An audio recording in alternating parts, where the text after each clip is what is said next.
जितने बिहार में दलित पार्टियां हैं वो लक्ष्य विहीन पार्टी है। उनके पास कोई लक्ष्य है ही नहीं। और बाबा साहब जिन्होंने बड़ा मेहनत से संविधान लिखा है, उन्होंने साफ कहा है कि जाओ अपने दीवारों पर लिख लो कि हमें शासक बनना है। और भी दलित को जिनको वोट लूटना है वो भी बात करेंगे। बेगर बाबा साहब का नाम लिए वोट कैसे लूटाएगा? पर बाबा साहब के नीति सिद्धांत पर कितना चलते हैं, ये पत्रकार महोदय आप अपने दिल से बोलिए। क्या वो चलते हैं? नहीं चलते हैं। तो बाबा साहब का नाम सिर्फ दलितों को वोट लूटने के लिए करते हैं। मनो वो अपने से या बहुजन समाज पार्टी के राष्ट्रीय कमेटी ने फैसला लिया है? नहीं लिया है। क्या बहन जी ने कभी स्टेटमेंट दिया है? नहीं दिया है। तो उनके समर्थक लोग बोल रहे हैं कि हमारे नेक्स्ट पीएम वो लड़ ही नहीं रहे हैं। कई को षड्यंत्र के तहत यहाँ के सरकार और विपक्षी दोनों मिलकर हमारे उम्मीदवार के नॉमिनेशन को रद्द करने का काम किया था। वो 3 गो रद्द हो गई है। पर अभी हम लोग जहानाबाद से लड़ेंगे। 7 तारीख हमारे मिंता देवी जी यहाँ आपके सामने कैंडिडेट यहाँ हैं। मैं मनोज रविदास उर्फ भारती जी, समतामूलक संग्राम दल के राष्ट्रीय अध्यक्ष, और आज जहानाबाद में एक छोटी सी कार्यक्रम समतामूलक संग्राम दल के साथियों को द्वारा रखी गई थी, जिसमें लोकतंत्र के जो 2 बड़े स्तंभ हैं विधायपालिका और पत्रकारिता। बाकी न्यायपालिका और कार्यपालिका तो हैं ही।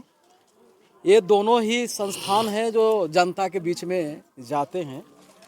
तो इसीलिए आज समतामूलक संग्राम दल जहानाबाद में पत्रकारिता सम्मान समारोह आयोजित की गई थी। और जितने भी बहुजन पत्रकार यहाँ आए हैं सभी को समतामूलक संग्राम दल और मैं मनोज रविदास हार्दिक अभिनंदन करता हूँ और क्रांतिकारी सलाम करता हूँ। सर, आपके ऊपर आरोप लगते रहा है कि बताइए, आप पार्टी इस प्रकार से सब कोई पार्टी बनाएगा तो कैसे लोगों का उद्धार होगा? खासकर दलितों का आपस में बढ़ जाएंगे। देखिए, जितने बिहार में दलित पार्टियां हैं वो लक्ष्य विहीन पार्टी है। उनके पास कोई लक्ष्य है ही नहीं। और बाबा साहब जिन्होंने बड़ा मेहनत से संविधान लिखा है, उन्होंने साफ कहा है कि जाओ अपने दीवारों पर लिख लो कि हमें शासक बनना है। शासक क्यों बनना है? क्योंकि सत्ता वो मास्टर चाबी है जो हर एक बंद दरवाजा को खोलता है। यानी राज्य में अगर शासक की कोई कुर्सी है तो वह है मुख्यमंत्री का कुर्सी। और जितने बिहार में दलित पार्टियां हैं वो मुख्यमंत्री यानी शासक बनने की लड़ाई लड़ ही नहीं रही है। चाहे लोजपा हो, चाहे हम पार्टी हो, चाहे और भी यहाँ जो दुकान खुले हुए हैं बाहरी दलित पार्टियां या अम्बेडकरवादी के पार्टी के नाम पे, वो यहाँ के शासक बनने की लड़ाई नहीं लड़ रही है। तो वैसे स्थिति में समतामूलक संग्राम दल को गठित किया गया। चूँकि दल की सरकार होती है तो दल बनाना जरूरी है। तो समतामूलक संग्राम दल इसलिए बनाई गई कि अब बिहार में जो 2025 के चुनाव होगी उसमें हम लोग अम्बेडकरवादी सरकार निश्चित रूप से बनाएंगे। इसलिए समतामूलक संग्राम दल को गठित किया गया। जैसा कि आज़ादी के बाद यहाँ मनुवादी सरकार रही, उसके बाद समाजवादी सरकार रही है, बीच बीच में कभी कभी समाजवादी और गोडसेवादी मिलके सरकार बनाए हैं, कभी कभी समाजवादी प्लस समाजवादी खांटी लूटवादी सरकार यहाँ बनी है।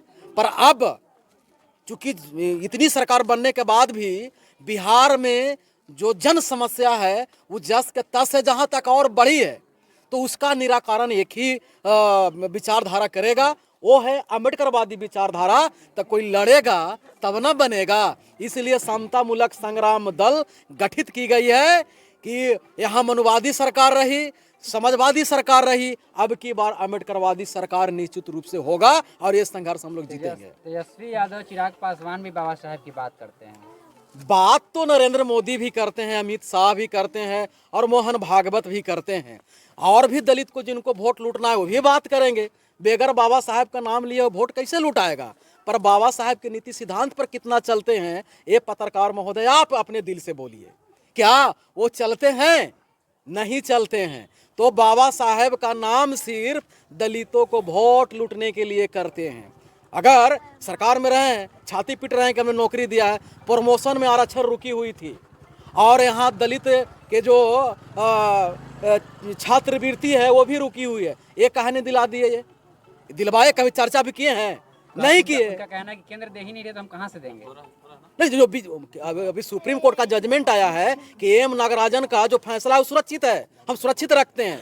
तो यानी जो राज्य सरकार है वो अपने नौकरियों में आरक्षण वो विधायक ले आन के कर सकता है विधानसभा में, तो काहे नहीं लाए ये? अब तो सुप्रीम कोर्ट ने क्लियर कर दिया ना भाई, वो क्लियर कर दिया है कि जो एम राजन का जो जजमेंट है जो केस में, वो जजमेंट को हम सुरक्षित रखते हैं।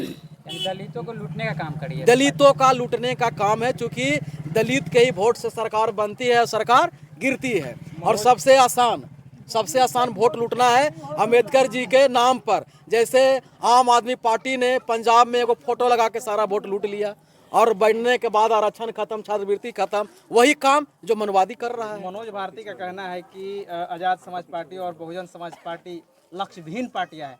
सिर्फ मनोज भारती का जो पार्टी है वही लक्ष्य के साथ आगे बढ़ रही है। नहीं, बिहार में हो सकता है वो यूपी में उनका पास लक्ष्य हो, पर बिहार में अगर आप देखेंगे उनका संगठन बिहार में भी है तो है, तो उनका लक्ष्य क्या है?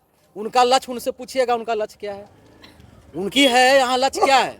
देश में तीसरे नंबर की पार्टी है। कौन तीसरे नंबर की पार्टी? बहुजन समाज पार्टी तीसरी नंबर के पार्टी है, पर तीसरी नंबर की लड़ाई तो नहीं लड़ रही है। एक है नरेंद्र मोदी प्रधानमंत्री कैंडिडेट, दूसरा है कांग्रेस के राहुल गांधी, तीसरा कोई है क्या? मायावती है ना। कैसे मान लें कि वो कैंडिडेट है? कैसे मान लें कि वो कैंडिडेट है? मनो वो अपने से या बहुजन समाज पार्टी के राष्ट्रीय कमेटी ने फैसला लिया है? नहीं लिया है। क्या बहन जी ने कभी स्टेटमेंट दिया है? नहीं दिया है। तो उनके समर्थक लोग बोल रहे हैं कि हमारे नेक्स्ट पीएम वो लड़ ही नहीं रहे हैं। कैसे प्रधानमंत्री बनेंगे? राज्यसभा में जाएंगे नहीं तो चुनाव लड़ ही रहे हैं ना। बहन जी कहाँ लड़ रही हैं? राज्यसभा में नहीं जाएंगी, लोकसभा में नहीं जाएंगे, तो प्रधानमंत्री कैसे बनेंगे वो? बहन जी में कोई दोष नहीं है। बहन जी यूपी के 27 मुख्यमंत्री के वो लड़ाई की उनकी तैयारी है। देश के प्रधानमंत्री की लड़ाई नहीं है। देश के प्रधानमंत्री की लड़ाई में दो ही पार्टी लड़ रही है, एक है भाजपा और एक है कांग्रेस, तीसरा कोई नहीं है। और बिहार में लोकसभा चुनाव हो रहा है, तो समता मूलक संग्राम दल कितने सीटों पर चुनाव लड़ रही है, कितने प्रत्याशियों की अभी घोषणा की? हम लोग यहाँ 10 सीट पर हम लोग चुनाव लड़ रहे हैं, जिसमें प्रथम चरण में 3 जगह हम लोगों ने नॉमिनेशन फाइल किया था, जिसमें हम लोग को षड्यंत्र के तहत यहाँ के सरकार और विपक्षी दोनों मिलके हमारे उम्मीदवार के नॉमिनेशन को रद्द करने का काम किया था। वो 3 गो रद्द हो गई है। पर अभी हम लोग जहानाबाद से लड़ेंगे। 7 तारीख को हमारे मिंता देवी जी यहाँ आपके सामने कैंडिडेट यहाँ हैं। 7 तारीख को हम लोग नॉमिनेशन करेंगे। पटना पाटलिपुत्रा से हम लोग हैं, आरा से हैं, सासाराम से हैं, आपका काराकाट से हैं, बक्सर से भी हैं। हम लोग अब चुनाव लड़ने वाले हैं और निश्चित हम लोग चुनाव लड़ेंगे। और सर एक आखिरी सवाल ये है, लोगों का कहना है कि आप जो है धरातल पर जा करके लड़ाई नहीं लड़ रहे हैं। कहते हैं कि जहां पर दलितों का शोषण जुल्म अत्याचार हो रहा है उस जगह तक आप नहीं पहुंच रहे हैं। नहीं, उसके लिए तो सोशल मीडिया, अभी तक सोशल मीडिया जो है प्रूफ के तौर पर हर एक लोगों के हाथों में सोशल मीडिया है। आप हमारा जो फेसबुक अकाउंट है उसको खोल के देख सकते हैं कि हम लोग वहाँ जा रहे हैं कि नहीं जा रहे हैं। बिहार में सबसे ज़्यादा अगर ज़मीन पर कोई लड़ रहा है, बाकी लोग तो लड़ रहे हैं लोकप्रियता हासिल करने के लिए, पर हम लोग लड़ रहे हैं न्याय के लिए, हम लोग लड़ रहे हैं शासक बनने के लिए, और हम लोग ज़मीन पर हैं। जितनी लड़ाई अगर यहाँ सफल लड़ाई लड़ी गई है अभी 2 सालों के अंदर में, तो समता मूलक संग्राम दल है, उसको